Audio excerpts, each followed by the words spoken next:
Dans la scène d'ouverture, on aperçoit un Raki, en quête de nourriture et d'eau, s'aventure accidentellement dans une cage au sein d'un laboratoire de recherche militaire ultra sécurisé. Mais avant qu'il ne trouve ce qu'il cherche, il devient la proie d'un prédateur invisible. Pendant ce temps, le docteur Sébastien Ken travaille tard dans son appartement pour résoudre un problème complexe, comment inverser un processus qui rend les êtres vivants invisibles. Pris dans ses pensées, il fait une pause et jette un œil à travers la fenêtre pour observer sa voisine séduisante dans l'immeuble d'en face. Mais lorsque celle-ci ferme brusquement ses rideaux, son excitation retombe. Alors qu'il réfléchit en faisant les 100 pas, une idée de génie lui traverse l'esprit. Il se précipite sur son ordinateur pour la tester immédiatement. Quelques instants plus tard, il appelle Linda McKay, son ex-petite amie et collègue, pour lui annoncer qu'il a enfin réussi. Lors d'une visioconférence avec elle, Sébastien remarque un homme dans le lit de Linda et, visiblement jaloux, demande des explications. Mais Linda le remet à sa place en lui rappelant qu'il n'a plus à se mêler de sa vie privée. Elle détourne ensuite la caméra pour éviter d'autres questions embarrassantes. Sébastien demande alors à Linda de contacter Matt Kensington, un autre collègue, pour préparer Isabelle, une gorille rendue invisible lors d'un précédent test, en vue d'une nouvelle expérimentation. Après avoir raccroché,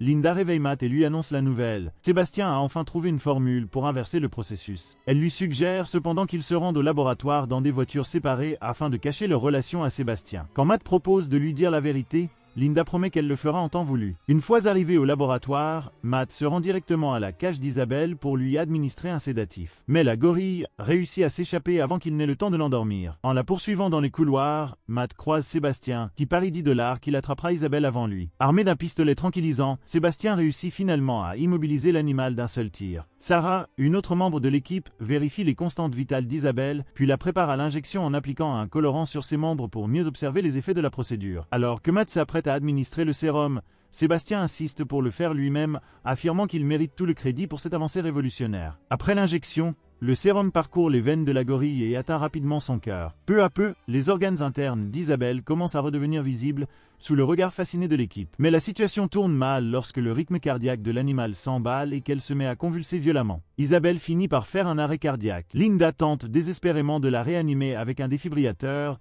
sans succès. Alors que Matt se prépare à lui administrer une injection intracardiaque, le cœur d'Isabelle reprend miraculeusement son activité. Avec son état stabilisé, le corps d'Isabelle réapparaît lentement et complètement. Pour célébrer cette victoire, l'équipe décide de dîner dans un restaurant chic. À l'extérieur, Sébastien profite d'un moment seul avec Linda pour évoquer leur ancienne relation et exprimer son envie de se remettre ensemble. Mais ses espoirs sont brisés lorsque Linda le repousse après qu'il ait tenté de l'embrasser. Quelques jours plus tard, Sébastien présente ses travaux à un comité de supervision du Pentagone. Contre toute attente, il ment en affirmant qu'il n'a pas réussi à inverser le processus, surprenant Linda et Matt. Sébastien explique au comité que l'équipe a besoin de plus de temps. Son ancien professeur, le Dr Howard Kramer, le félicite pour son travail acharné, mais le prévient que si les résultats ne sont pas au rendez-vous rapidement, le gouvernement pourrait reprendre le contrôle du projet. Craignant que leur découverte soit récupérée par les autorités, Sébastien avoue à Linda et Matt qu'il n'était pas prêt à informer les militaires de leur réussite. Il leur propose alors de passer directement aux tests sur des humains en dissimulant leurs avancées au gouvernement. Malgré les objections de Matt, qui insiste sur l'importance des règles, Sébastien soutient que leur priorité devrait être de décrocher le prix Nobel. De retour au laboratoire, Sébastien annonce à l'équipe qu'il s'est porté volontaire pour être le premier cobaye humain et que l'expérience a été approuvée. Même si certains collègues expriment leur inquiétude, il leur rappelle que tous les tests sur les animaux ont été des succès récents. Il précise qu'il restera invisible pendant 3 jours avant de tenter l'inversion. Le jour de l'opération, Sébastien est averti qu'il peut encore faire marche arrière, mais il refuse catégoriquement. Allongé sur la table d'opération, il prend la seringue des mains de Linda, insistant pour s'injecter lui-même le sérum afin qu'elle ne soit pas tenue responsable en cas de problème. Quelques instants après l'injection, Sébastien ressent des picotements dans son bras, suivis d'une douleur intense. Sa peau commence à fondre sous les yeux horrifiés de l'équipe et il se met à hurler de douleur. Carter, le technicien médical, prépare le défibrillateur en urgence, mais le rythme cardiaque de Sébastien se stabilise avant qu'il n'ait besoin de l'utiliser. Peu à peu, le corps de Sébastien devient totalement invisible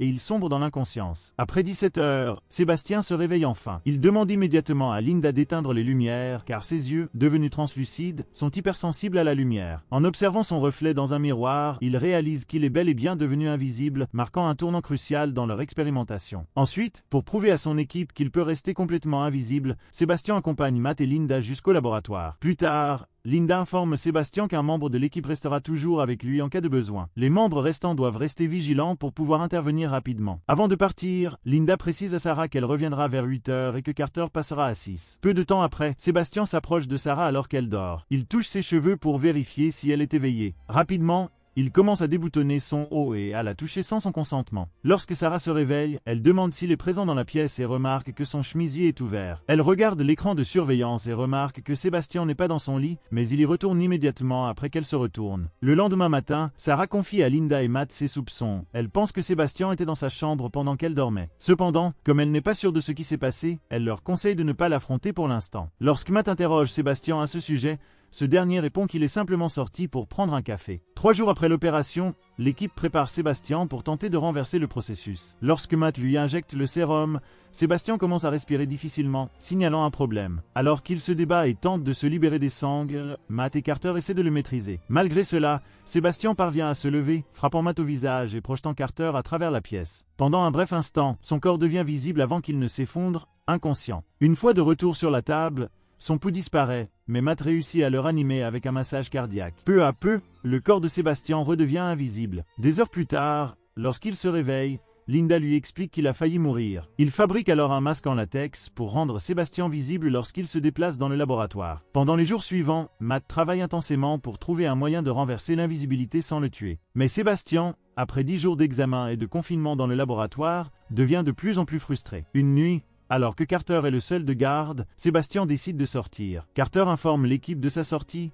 mais ne peut pas l'en empêcher. Pendant ce temps, Sébastien, en route, amuse 2 enfants sur l'autoroute en leur montrant ses orbites vides. De son côté, Linda va inspecter l'appartement de Sébastien et demande à Matt de surveiller le laboratoire. Une fois rentré chez lui, Sébastien aperçoit sa voisine en train de se changer dans le bâtiment d'en face. Il décide d'utiliser son invisibilité pour s'approcher discrètement d'elle. Il frappe plusieurs fois à sa porte. Lorsqu'elle revient dans la pièce après avoir ouvert la porte, elle se sent observée. Sébastien ajuste le miroir pour attirer son attention, ce qui la pousse à paniquer. Lorsqu'elle essaie de s'éloigner, il commence à la harceler. Quand Linda arrive à l'appartement de Sébastien, elle trouve ses vêtements et son masque sur le lit. Après avoir abusé de sa voisine, Sébastien remarque Linda entrant dans son appartement par la fenêtre. Il attend qu'elle reparte avant de revenir au laboratoire. Pendant ce temps, Frank, un technicien, remet à l'équipe des fusils tranquillisants pour se préparer à capturer Sébastien si nécessaire. Sébastien retourne rapidement au laboratoire et affirme qu'il n'était sorti que pour récupérer des affaires. Linda le prévient que s'il sort encore, elle en informera immédiatement le comité. Mais elle confie à Matt que son comportement commence à l'inquiéter. Son isolement prolongé et son invisibilité semblent affecter son état mental. Lors d'un examen médical,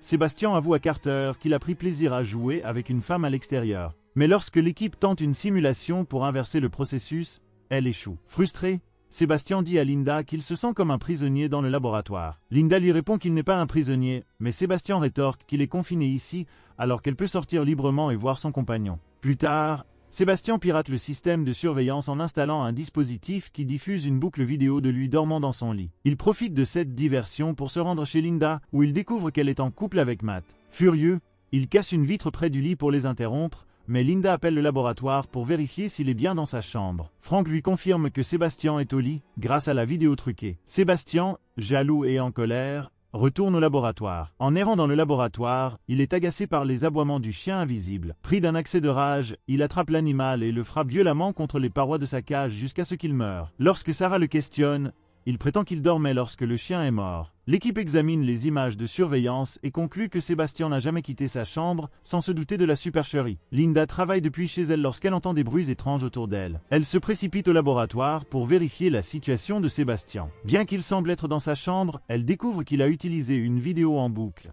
Elle demande à toute l'équipe de revenir immédiatement. Sébastien, qui observe les membres de l'équipe depuis le parking, les suit discrètement jusqu'à la maison du Dr Kramer, où il s'était rendu pour le signaler. Lorsqu'ils partent, Sébastien attaque et noie Kramer dans sa piscine. Sa femme découvre le corps trop tard. Le lendemain, Linda apprend la mort de Kramer alors qu'elle tente de le joindre. À ce moment, les lignes téléphoniques sont coupées et les accès à l'ascenseur sont bloqués par le système de sécurité. L'équipe réalise alors que leurs codes d'accès au laboratoire ont été annulés. Janice Walton, une technicienne de laboratoire, reste en arrière pour attraper des lunettes thermiques pendant que l'équipe commence à chercher Sébastien. Soudain, celui-ci apparaît à la porte et utilise une ligne de perfusion pour l'étrangler. Après une tentative infructueuse pour localiser Kramer, Linda informe Sébastien via l'interphone que le comité est déjà au courant de ses agissements. Sébastien avoue alors qu'il a tué Kramer la nuit précédente, avant que ce dernier ne puisse prévenir qui que ce soit. L'équipe découvre rapidement que Janice a disparu. Grâce aux lunettes thermiques, il retrouve son corps sans vie enfermé dans un casier. Linda demande à Frank de rétablir les codes d'accès pour activer les détecteurs de mouvement. Pendant que Linda guide les autres, Matt et Carter se préparent avec des pistolets pistolet tranquillisant, espérant intercepter Sébastien dans les couloirs. Matt détecte une source de chaleur provenant d'un conduit d'aération, mais Carter remarque une autre signature thermique derrière les tuyaux. Sébastien, caché sur un tuyau au plafond, attrape Carter par surprise pendant que Matt regarde ailleurs. Matt tente de tirer, mais rate sa cible et touche un tuyau. Sébastien projette Carter contre un mur, tandis que Matt continue de tirer sans succès. Les lunettes thermiques de Matt s'avèrent inutiles, car Sébastien utilise la chaleur des tuyaux pour se camoufler. À court de tranquillisant, Matt saisit un extincteur et l'utilise pour générer de la fumée, ce qui lui permet de localiser Sébastien. Cependant, malgré cela, il a du mal à l'atteindre. Sébastien assène un coup de poing et un coup de pied à Matt, le jetant au sol, mais Linda intervient pour le sauver. Pendant ce temps, Sarah, constatant que Carter a perdu beaucoup de sang, récupère plusieurs poches de sang dans un réfrigérateur. Entendant des bruits autour d'elle, elle verse du sang sur le sol pour repérer les traces de Sébastien. Elle parvient à le pulvériser de sang, mais il l'affronte et lui tire dessus avec un fusil tranquillisant. Bien qu'elle soit inconsciente, Sébastien finit par la tuer. Frank, Matt et Linda partent à la recherche de Sarah, laissant derrière eux le corps sans vie de Carter. Ils découvrent finalement le cadavre de Sarah, mais Sébastien surgit et poignarde Frank avec un pied de biche,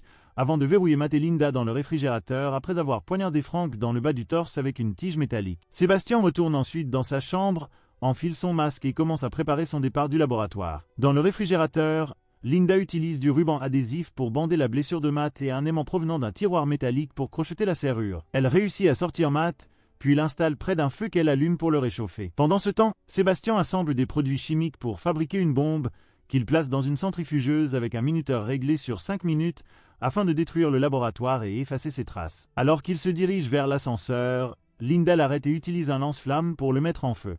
Sébastien, couvert de brûlures, se débarrasse progressivement de ses vêtements calcinés et redevient invisible. Linda, utilisant les dernières gouttes de carburant du lance-flamme, déclenche les gicleurs d'eau pour le désorienter, mais il parvient à l'attaquer et à la maîtriser. Matt intervient pour la sauver, frappant Sébastien avec un pied de biche et bloquant ses tentatives d'attaque. Sébastien touche un boîtier électrique, ce qui provoque une électrocution partielle, laissant son torse visible. Matt et Linda trouvent alors la bombe artisanale préparée par Sébastien et se précipitent vers l'ascenseur, espérant grimper à l'échelle menant à l'extérieur. Alors qu'ils montent, l'explosion de la bombe propulse l'ascenseur vers le haut, ce qui érafle l'épaule de Linda. L'ascenseur est ensuite ramené vers le bas, mais s'arrête juste avant d'écraser Matt. Sébastien attrape Linda et tente de la ramener en bas alors qu'il recommence à grimper. Dans un dernier moment de provocation, il lui vole un baiser, évoquant la nostalgie, avant que Linda n'arrache un câble de l'ascenseur avec son pied. Sébastien tombe dans la cage d'ascenseur et meurt sur le coup, tandis que Linda reste accrochée au câble. Les pompiers arrivent pour éteindre l'incendie, et Linda et Matt sortent rapidement de la structure en flammes, éreintés mais vivants.